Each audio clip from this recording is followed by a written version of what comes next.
અમો Umreth bar association વતી Jayendra S Patel આ બાબત એવી છે કે અમારે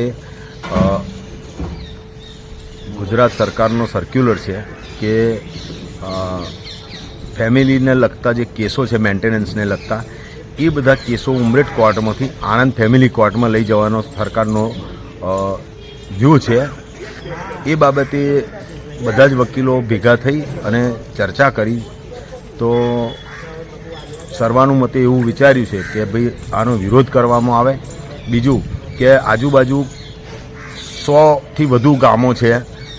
અને એ ગરીબ પરિવારો મધ્યમ વર્ગના પરિવારો અહીંયા ઉમરેઠની અંદર નજીક પડે એ લોકોને ભાડું ખર્ચો આવવા જવાનો એ બધો વ્યાજબી પડે। હવે વકીલ મંડળમાં અમે જે કંઈ જુનિયર અને સિનિયર વકીલશ્રીઓ છે એ લોકોને પણ નજીકના હોય તો એમને મેન્ટેનન્સ ખર્ચ ઓછો